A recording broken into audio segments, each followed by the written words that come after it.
Atos dos Apóstolos, capítulo de número 7. Acabamos de ler essa escritura. Louvado seja o nome do Senhor Jesus. E nos maravilhamos, né, de ter conseguido fazer a leitura desse texto, de maneiras que já sentimos em nosso espírito a presença de Deus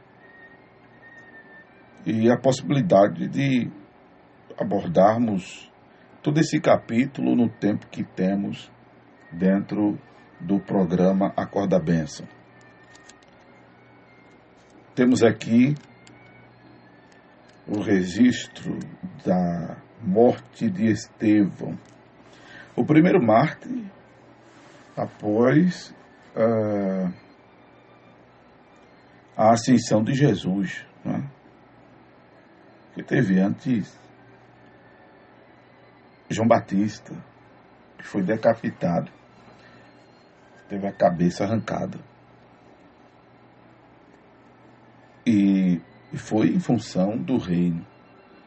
Mas Estevão é pontuado ou apontado como o primeiro mártir do colégio, como a gente já viu aqui, diaconal, né, da igreja neste primeiro século. Da chamada era cristã, até porque Jesus, entre muitos feitos, divide a história.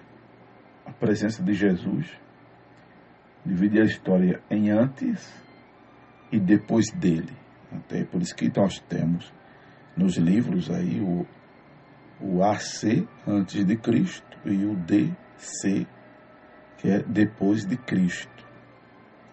Cristo, inclusive, faz isso na vida de quem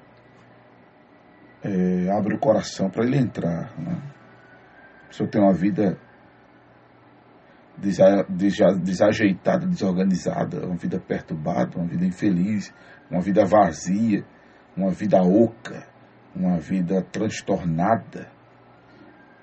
Antes de conhecer Jesus, quando conhece Jesus, deixa Jesus entrar em sua vida, essa vida passa a ser uma vida ajuizada, equilibrada, passa a ser uma vida feliz, passa a ser uma vida preenchida, uma vida de paz, uma vida sarada, uma vida resolvida, uma vida verdadeiramente abençoada. Jesus faz isso. Lembra do homem gadareno? Que antes de conhecer Jesus, o cara inspirava medo, andava nu, se machucando com pedras, vivendo entre os sepulcros. Mas depois que conheceu Jesus, foi visto sentado, vestido e em perfeito juízo. Jesus ainda o mandou para a sua casa, para ele dizer à sua família quão grandes coisas tinha feito o Senhor por ele, como teve misericórdia dele. Então Jesus, ele marca a história da humanidade, Jesus marca a história de cada um de nós. Louvado seja Deus. Pois bem, Estevão, que tinha sido escolhido para ser um dos diáconos que vimos no capítulo de número 6, por ser uma pessoa de boa reputação, uma pessoa cheia do Espírito Santo e de sabedoria, louvado seja Deus, ele agora se destaca entre os discípulos e assume o diaconato. E como dissemos na abordagem do capítulo 6, ele não se limita a estar servindo à mesa, ele granjeia talentos, né? E na oportunidade que ele tem de estar por ali em Jerusalém, cuidando das viúvas, em seu ministério cotidiano, possivelmente dos órfãos, dos necessitados, enfim, do convívio da igreja, ele está pregando o Evangelho, ele está cheio de fé e do poder de Deus, fazendo prodígios e grandes sinais entre o povo. E isso implica em estar expulsando demônios, está em o nome de Jesus curando enfermos. Sem dúvida, o que a Bíblia relata ter acontecido por mãos de Filipe, de maneiras que espíritos imundos saíam de muitos, coxos eram curados, paralíticos eram curados. Como diz também a Escritura, que as pessoas corriam a Jerusalém, conduzindo seus enfermos e atormentados de espíritos, os quais todos eram curados, quando os punham em leitos e em caminhas, para que, ao menos, a sombra de Pedro, quando este passasse, cobrisse alguns deles, e isso lhes acontecesse. Não era diferente na vida, ou através da vida de Estevão. Por isso que diz a Escritura que se fazia prodígios e grandes sinais entre o povo. O discípulo diácono Estevão. Louvado seja Deus. O qual, inclusive, foi incitado pelo povo, e os anciãos e escribas investiram contra ele, o pegaram e o levaram ao conselho com falsas testemunhas, dizendo que ele blasfemava contra o lugar santo, contra a lei, porque ele falava de Jesus Nazareno. Louvado seja Deus. O acusavam de querer mudar os costumes que Moisés lhes havia dado. E aí o sumo sacerdote perguntou se era isso mesmo. Perguntou a ele, que estava sendo acusado, se era isso mesmo. Quando os membros da sinagoga chamada dos libertos, e dos sirineus, e dos alexandrinos, e dos que eram da Cilícia e da Ásia, estavam ali para querer incriminar Estevão. O sumo sacerdote perguntou se era assim, isso mesmo, se ele estava blasfemando, se ele estava querendo mudar os costumes de Moisés, se ele estava falando de Jesus Nazareno. Aí ele começou a contar uma história que era conhecida do sumo sacerdote, que era conhecida de todos os integrantes das sinagogas. Inclusive, as sinagogas surgem no período que ele menciona aqui, que é quando o povo de Israel, especificamente, é levado ao cativeiro babilônico, que foi exatamente o exército da Babilônia que destrói o templo em Jerusalém. E agora, sem um templo e transportado para a Babilônia, surgem as sinagogas para que o povo se mantenha aculturado tanto aos seus costumes como manter viva a adoração ao Deus do céu. As sinagogas que depois que os filhos de Israel voltam para Jerusalém e que começam a reconstruir o templo e que haja demora para reconstruir o templo, né? Os que haviam ficado também construíram as sinagogas. Elas passam a ser lugar de discussões sociais e teológicas. Inclusive, antes disso, elas serviam para que a história do povo de Israel fosse sempre sendo lembrada.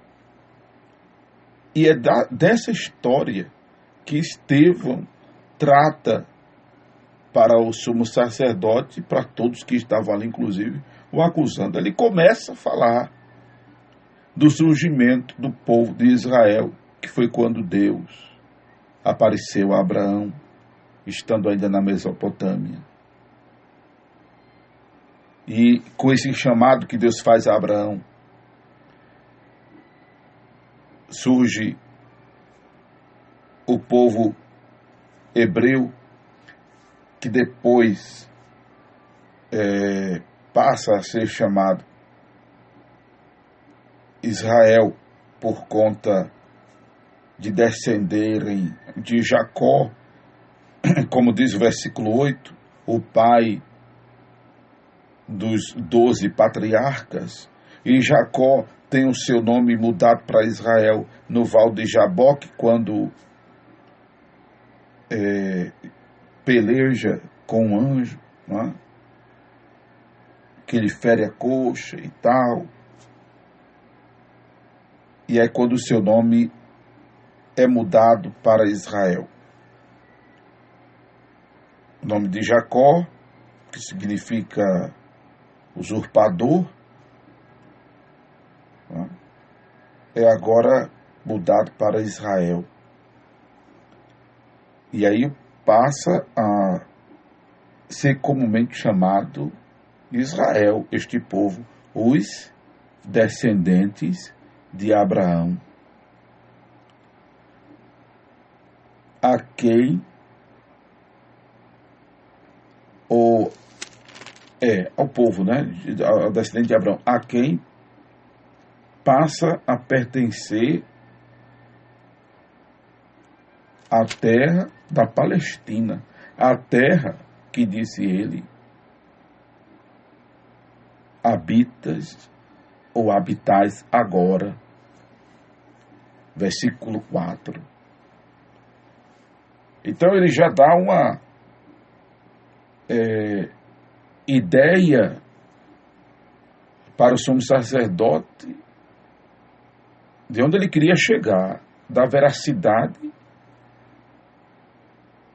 da essência de onde ele queria chegar. E começa pelo surgimento deste povo, o povo de Israel, que, ora, a gente escuta o povo judeu por conta da proeminência da tribo de Judá, quando esse reino é dividido na época de Jeroboão.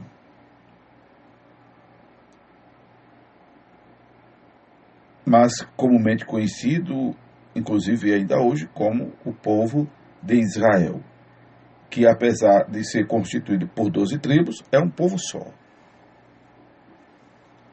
É um povo só.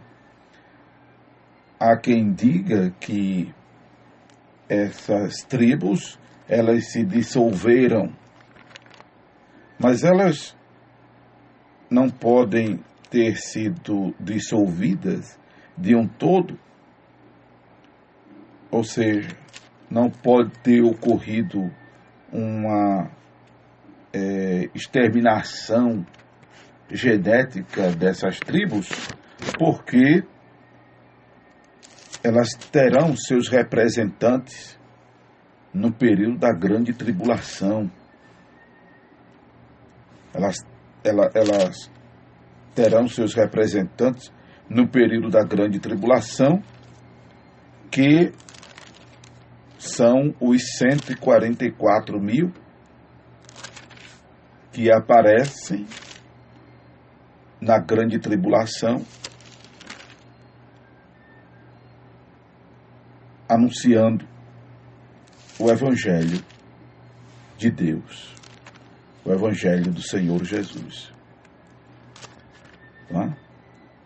Então, para bem da verdade, as tribos não foram dizimadas. Tá? Existem remanescentes. Deus está no controle da história. As coisas não acontecem aleatoriamente, não. Deus está no controle. Aleluia. Deus tem tudo sob controle.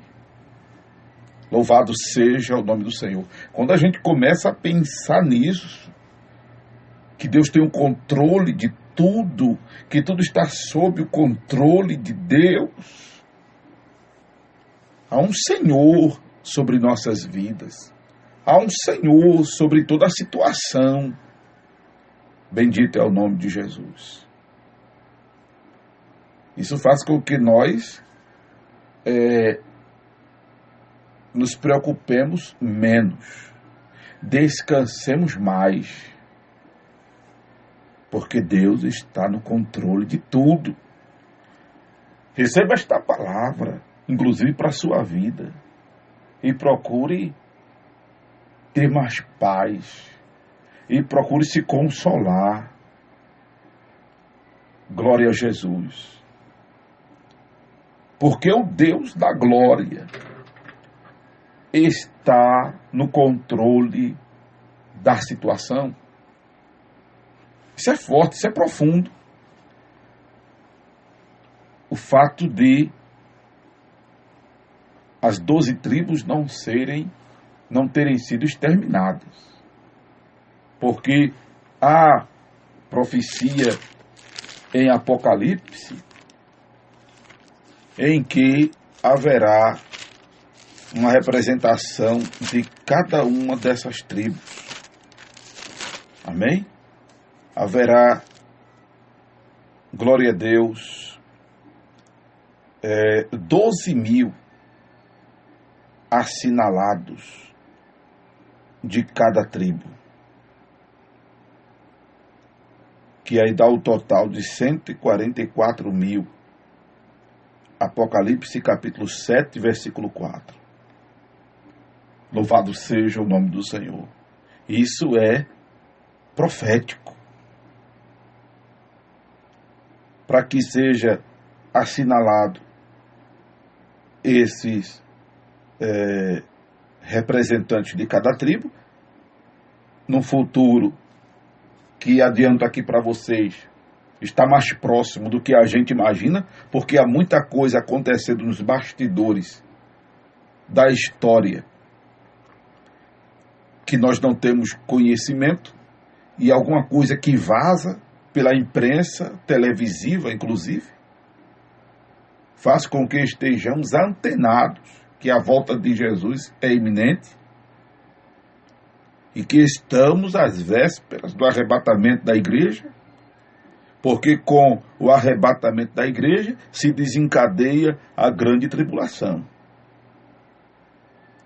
Mesmo que tenha ainda os 3 anos e meio de suposta paz,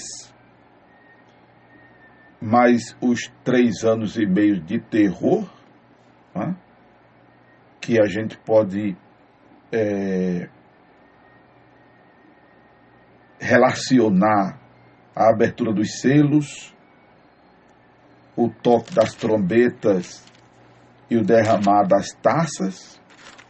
Serão dias terríveis, dos quais nunca houve na terra, mas Eu já expliquei quando falei aqui de assunto escatológico que esses 7 anos pode ser 12 meses vezes 7, 12 meses, um ano não tem 12 meses, pode ser 12 meses vezes 7, ou pode ser uma expressão cromos, não é? Uma expressão de tempo humano, o cromos, não é? Porque Pedro diz que, eu acho muito bacana essa expressão de Pedro, que não devemos ignorar uma coisa. 2 Pedro, capítulo 3, versículo 8. Que não devemos ignorar uma coisa, que um dia para o Senhor é como 1000 anos. E 1000 anos como um dia, que dirá 7 anos. Isso aqui é não só para a gente ter uma ideia também do milênio, que pode ser 12 meses vezes 1000 ou não, como também o período da grande tribulação, que pode ser 7 anos, 12 meses ou não. Até porque é interessante que a 70ª semana de Daniel, que corresponde, não é, a duração de 7 anos, a 70ª semana de Daniel, que corresponde aos 7 anos da grande tribulação. Quando você lê o livro de Daniel, isso está falando de semanas, né? Então, é só uma questão que eu quero colocar aqui para os irmãos, para ficarem atentos que vai acontecer, independente de durar semanas, de durar meses, né? De durar os 42 meses ou os 1.260 dias, né? Ou os 7 anos, ou 70 semanas, independente de qual seja o período de tempo, o fato é que vai acontecer, porque quem prometeu é fiel e está sob o controle de tudo. Está sobre o controle de tudo. Está sobre. Deus está acima de tudo. Louvado seja Deus. Aí voltando aqui ao capítulo 7. Estevão, com muita eloquência, né? Deixa eu até adiantar aqui, amados, que enquanto eu estava lendo esse capítulo 7, me veio ao coração uma coisa que eu sempre disse e digo, que para ser pregador do Evangelho,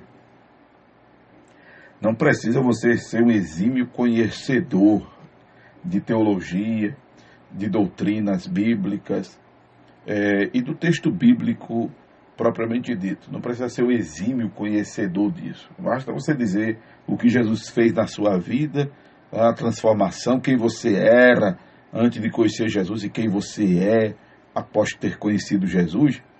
É o suficiente para pregar o Evangelho, que foi o que Jesus orientou ao gadareno, do qual já fiz menção nessa oportunidade. Porém, nunca abri mão de dizer também aos irmãos, nessa mesma fala, que é importante conhecer. É importante conhecer, né? Se você puder estudar a Escritura Sagrada, estude, leia a Bíblia. Louvado seja Deus. Procure escutar ministrações como as que são feitas aqui no Acorda da Bênção, onde a palavra, eu, modéstia à parte, posso dizer, é explicada bem direitinho. Se você quer tirar uma conclusão melhor do que eu estou dizendo, pode conferir aí no nosso canal no YouTube, Acorda Bênção. Você vai lá no YouTube, coloca Acorda Bênção, que tem de ministrações gravadas aí no YouTube, não é brincadeira. Pode ouvi-las, uma por uma, certamente você vai atestar o que disse a irmã que ligou há pouco, que é o seu discipulado este programa, é a sua escola bíblica. Glória a Deus pelo testemunho da nossa irmã aí, Maria Isabel. Amém? Aí procure conhecer. Pedro diz que devemos santificar a Cristo em nosso coração e buscar conhecer. Deixa eu achar aqui essa escritura para eu ler, eu falar como Pedro diz exatamente. 1 de Pedro 3, verso 15. Antes, santificai a Cristo como Senhor em vosso coração e estáis sempre preparados para responder com mansidão e temor a qualquer que vos pedir a razão da esperança que há em vós. E foi isso que Estevão estava fazendo, respondendo com mansidão. Você não vê nenhuma austeridade de Estevão, pela fala dele. Com temor, foi muito fiel à narrativa. Temor é isso, é você não alterar, né, o texto sagrado. Eu estava compartilhando com o irmão um dia desses, um colega com quem eu estava conversando, acerca das chamadas conjecturas. A gente escuta muitos pregadores dizer, eu vou aqui conjecturando. Eu disse, olha, irmão, ele perguntou, é certo, pastor, fazer conjectura? Eu disse, não com relação ao texto bíblico, não é ideal. Porque quando se faz a chamada conjectura, dá margem para a heresia. Né? Porque quem está lhe ouvindo vai entender que está na Bíblia assim, e não está. Apesar do pregador dizer, olha, irmão, eu vou conjecturar, não está na Bíblia. Só que ele não vai estar dizendo instante em instante, eu estou conjecturando. Ele também não vai conseguir botar um chip na cabeça do seu ouvinte, para que sempre que ele se lembrar da parábola criada pelo pregador, né, ele esteja sempre o chip dizendo, é uma conjectura.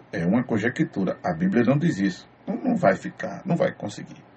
A Bíblia já tem suas parábolas. A Bíblia já tem as suas metáforas. A Bíblia já tem as suas símiles. A Bíblia já tem os seus tipos e antítipos. A Bíblia já tem tudo isso. São os elementos da hermenêutica especial. A Bíblia já tem tudo isso. Precisa ter que estar inventando nada. Não é? Então, responder com temor é isso, é ser fiel ao texto. Limitar-se ao que a Bíblia diz. Louvado seja o nome do Senhor. E ainda diz mais Pedro, com temor, né? Com mansidão, temor. Deixa eu voltar aqui, que eu mudei a página. Louvado seja Deus. 1 de Pedro, capítulo 3, verso 15. Temor, mansidão e temor. Pronto, é isso mesmo. Mansidão e temor. A qualquer que vos pedir a razão da esperança que há em vós. Aí Estevão, ele está indo à razão da esperança que havia nele. Porque ele começa a falar do surgimento de Abraão, estende aos patriarcas, né? que aí ele estende a sua narrativa a inveja que os patriarcas moviam contra José, o qual foi vendido para o Egito, mas Deus era com ele e o livrou de todas as suas tribulações. Ele deu graça e sabedoria ante Faraó, rei do Egito, que o constituiu governador sobre o Egito e toda a sua casa, mas levantou-se um Faraó que não conhecia José. Ele vai pontuando isso de uma maneira muito linda. Glória a Deus. E aí ele fala da escravidão e tal, né? Mas ele aponta agora também o nascimento de Moisés, versículo 20. Moisés, aleluia, que da sarça ouviu a voz de Deus, de Yahvé, falando com ele. Eu sou o Deus de Abraão, de Isaque e de Jacó. E Moisés, todo trêmulo, não ousava olhar. E o Senhor falando com Moisés, que, aleluia, tinha visto atentamente a aflição do seu povo que estava no Egito, e que agora estava resolvido livrá-los, e que Moisés agora seria enviado ao Egito. Glória a Deus. Moisés, que a princípio foi rejeitado, mas Deus o constituiu príncipe e juiz, e o enviou como príncipe libertador. Aleluia. Este Moisés disse, glória a Deus, que o Senhor haveria de levantar dentre eles um profeta como Moisés, o qual deveria ser ouvido. E agora ele liga esta palavra de Moisés a quem? Oh, aleluia! Exatamente a pessoa de Jesus, o Nazareno. A pessoa de Jesus, o Nazareno. Glória a Deus. E agora Estevão começa a falar de Jesus, a quem não lhe deram ouvido, a quem resolveram não obedecer, a quem antes o rejeitaram. Louvado seja Deus, rejeitaram Jesus como rejeitaram Moisés. Inclusive influenciando Arão a fazer-lhes deuses que fosse diante deles. O que despertou a indignação do divino. Porque no deserto o povo não tinha sequer pensado em oferecer nenhum culto a Deus. Mas agora tomaram o tabernáculo a Moloque e as estrelas dos seus deuses, Refã, figura que fizeram para adorar. Mas o Senhor havia dito, vou transportar vocês para a Babilônia. Louvado seja Deus. E depois de ter-os lançado fora de sua presença, até os dias de Davi, louvado seja o nome do Senhor. E aí ele começa a ir ligando tudo isso à pessoa de Jesus.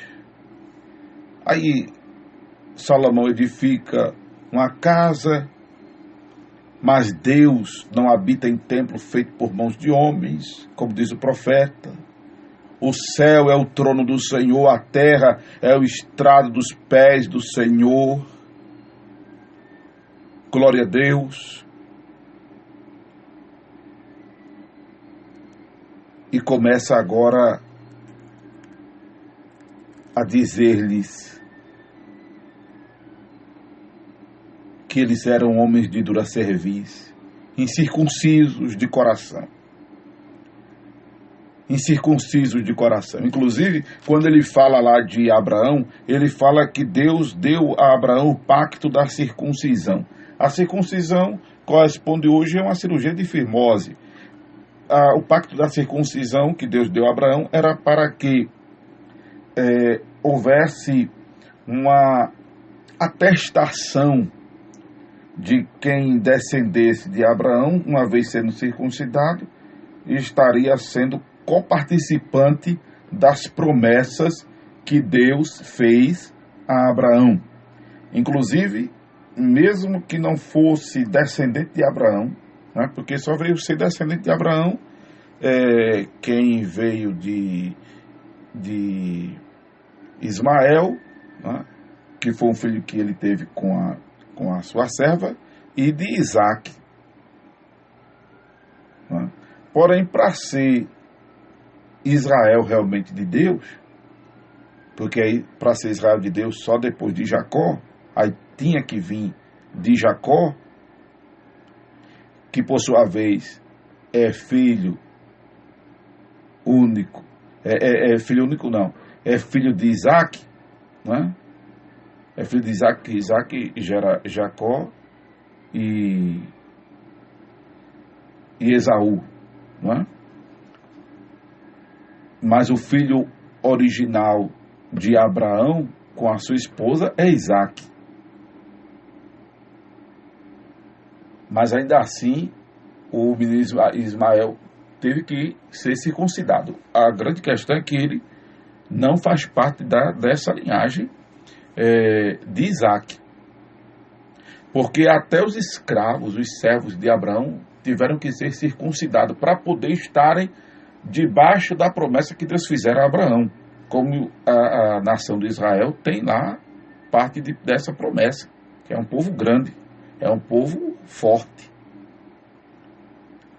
Não no plano salvífico que se desenha para o povo de Israel, o descendente original de Abraão. Mas a circuncisão era para ser coparticipante das promessas. Então, mesmo quem agora não fosse descendente de Jacó, se quisesse ser coparticipante das promessas que Deus fez a Abraão lá atrás, tinha que ser circuncidado. Essa foi uma das questões que, inclusive, polemizou os discípulos e os próprios apóstolos na desenvoltura doutrinária da igreja nesses primeiros séculos.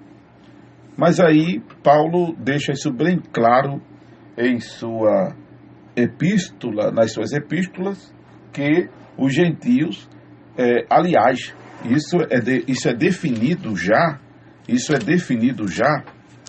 em Atos dos Apóstolos, capítulo de número 15, que os gentios, ou seja, os que não são descendentes de Abraão, porque ser gentio é não ter sangue hebreu correndo na veia, é não ser geneticamente descendente, nem genética nem historicamente é ser descendente de Abraão. Ser gentio é isso, é não ser nem genética nem historicamente descendente de Abraão.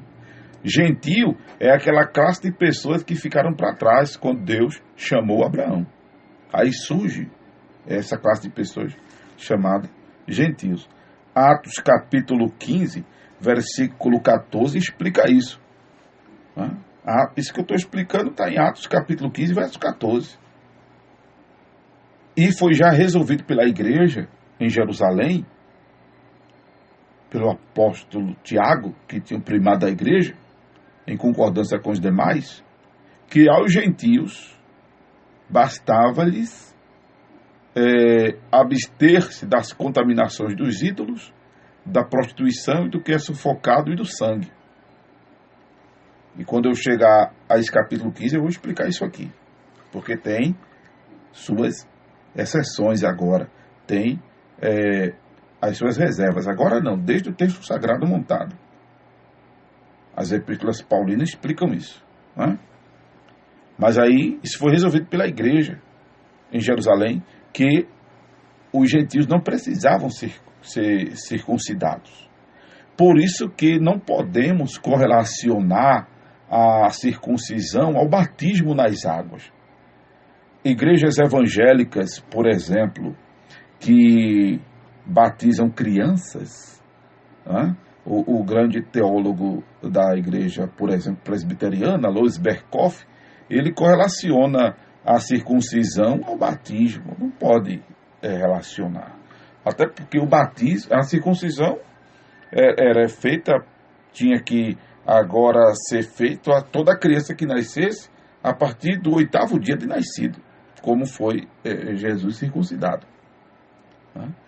Os cabas que já foram circuncidados, já grande, já adulto, já rapazes, sofreram, doeu muito, dói muito. Por isso que o pacto da circuncisão foi estabelecido para os que fossem nascer, fossem circuncidados ao 8º dia. Agora, quem quisesse, já velho, já adulto, ser coparticipante, aí tinha que ser circuncidado, para ser coparticipante das promessas que Deus fez a Abraão. Por Jesus ter sido circuncidado e por Jesus ter cumprido toda a lei, não precisa os gentios serem circuncidados. Quem quiser ser coparticipante das promessas que Deus fez a Abraão, lá no Velho Testamento, basta entregar a vida para Jesus. Abrir o coração para deixar Jesus entrar. Louvado seja Deus.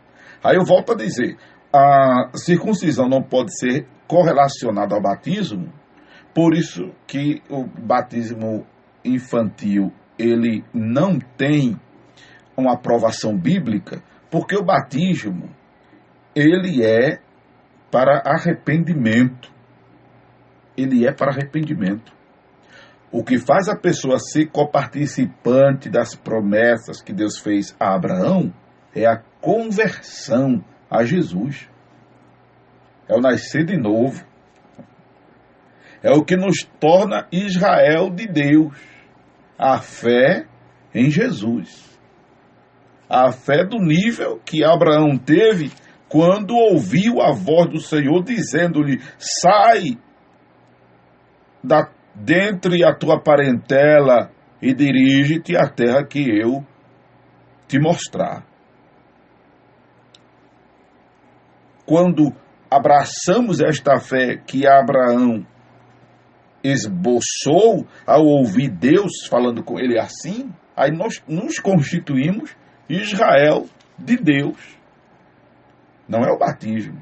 Por isso que, inclusive, as denominações que estabeleceram a norma que a pessoa, para participar da Santa Ceia ou da Ceia do Senhor, tem que se batizar, precisa fazer uma hermenêutica nova dessa doutrina que está errada.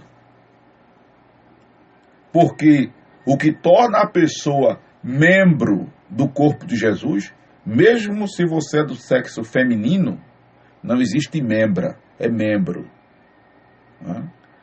Mesmo que você seja do sexo feminino, você é membro. O que nos torna membro do corpo de Jesus não é o batismo nas águas, é a conversão a Ele. Amém? É o que nos torna filhos de Deus, novas criaturas. Louvado seja o nome do Senhor Jesus. Aí Estevão vai costurando até ligar tudo isso à pessoa gloriosa do Senhor Jesus. Que coisa linda. E só que Estevão está falando isso numa narrativa bem simples, mas vai falando de maneiras que ninguém podia resisti-lo. De maneira, eu acho muito lindo essa expressão do capítulo 6, glória a Deus, que não podiam resistir à sabedoria e ao Espírito com que falava. Glória a Deus. Ou seja, para contradizer o que Estevão estava dizendo, tinha que ter outro Espírito Santo. Só que não existe outro Espírito Santo. Aleluia. Glória a Deus. Eles queriam combater com a teologia deles, com o raciocínio religioso, judaizante, com raciocínio dos sirenes, dos alexandrinos, dos cilíacos. Queriam, mas não tinha como resistir ao Espírito Santo, aleluia, que estava enchendo Filipe. Glória a Deus. Glória a Deus. Aí a turma ficou enfurecida. Como talvez alguém não esteja concordando com o que eu estou dizendo. E eu sei que há uma considerável maioria de pessoas que não concordam com o que eu estou dizendo com relação ao batismo nas águas, com relação à ceia, porque essa heresia impregnou-se nas cartilhas de discipulado, nos esboços doutrinários das denominações evangélicas por muito tempo. Por muito tempo. Muita gente, de repente, está enfurecida. Mas não pode lutar contra a verdade. Sabe que o que eu estou dizendo é verdade. Se ler a Bíblia, sabe que o que eu estou dizendo é verdade. No mínimo, ter lido a Bíblia. Precisa nem ter feito curso de teologia, básico, médio, bacharel, PhD. Não precisa nem ter feito essas coisas todas. Basta ler a Bíblia. Agora, se não querem engatar a ré para não ter o trabalho de explicar ao povo ou reeducar o povo, né? Com medo de o povo se dividir denominacionalmente, e aí está fazendo o povo perder tempo do mesmo jeito. Não é o que Jesus disse? Mateus 15, verso 8 e 9. Este povo honra-me com os lábios, o coração está distante de mim. Em vão me adoram porque ensinam doutrinas que são de homens. Doutrina de homem, irmãos, doutrina de homem só faz a gente perder tempo. Adorar a Deus em vão, honrar a Deus de lábios e estar com o coração distante de Deus. Então cuidado para não estar perdendo tempo achando que está fazendo a coisa certa. E olhe, o que tem de gente perdendo tempo por estar crendo errado em muita coisa. Não é brincadeira, não. Por isso que eu volto a dizer o que eu tenho dito nessas abordagens já feitas do livro de Atos. A igreja evangélica precisa de uma reforma doutrinária, teológica, hermenêutica. Precisa. Precisa valendo. Louvado seja Deus. Aí ficaram indignados contra Estevão. Ó. Ficaram indignados contra Estevão. Mas ele estava focado. Aleluia.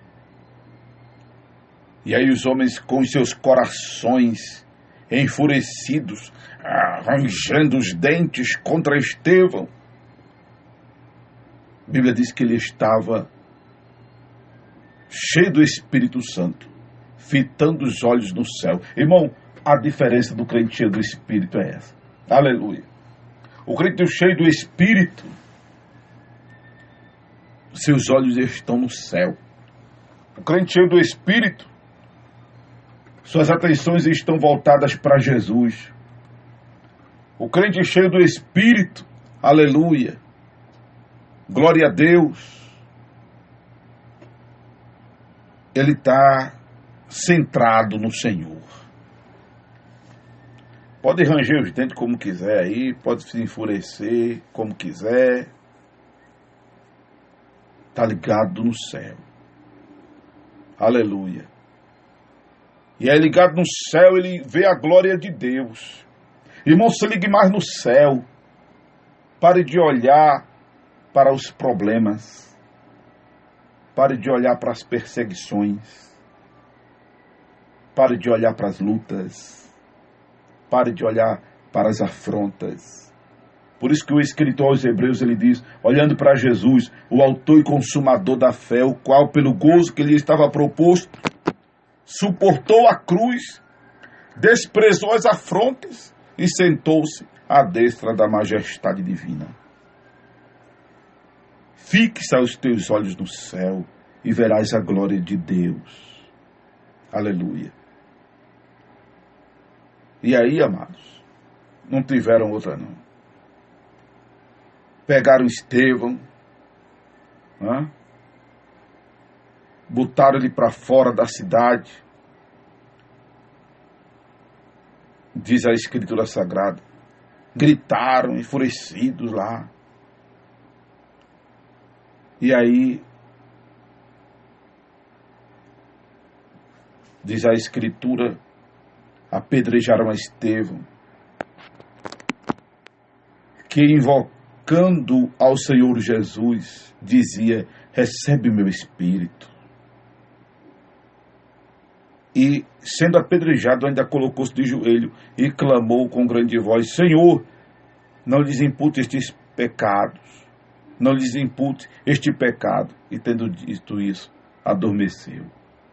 Mas foi uma morte feia, meu irmão, que o cara morrer a pedrada. Eu já vi uma pessoa levar uma pedrada, bateu a pedra na cabeça da pessoa, a pessoa saiu, já caiu batendo. É muito feio. A pessoa morre aos pouquinho. Morre aos pouquinho. Vai sangrando, vai batendo, vai estribuchando, vai... É horrível.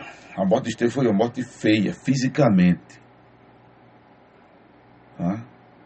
Mas seu espírito foi recebido, indubitavelmente, sem sombra de dúvidas, pelo Senhor Jesus. Amém? Precisamos ter coragem, até nos dias de hoje, para estar falando as coisas que tem que ser falada de Deus. Precisamos ter coragem para defender aquilo que cremos com unhas e dentes, mesmo que nos custe a vida. Que o Senhor te encha de coragem, mas para ter coragem, tem que estar cheio do Espírito. E para estar cheio do Espírito, tem que estar focado no céu. Tem que estar com os olhos no Senhor, como está escrito em Isaías 45 e 22. Olhai para mim e sereis salvos, vós, todos os termos da terra. Espero que você tenha escutado essa ministração. Espero muito mais que você tenha sido impactado com esta palavra. Se ela lhe impactou, a voz que falou ao seu ouvido foi a voz do pastor Amaro Correia. Mas a voz que falou ao seu espírito foi a voz de Deus, a voz do divino.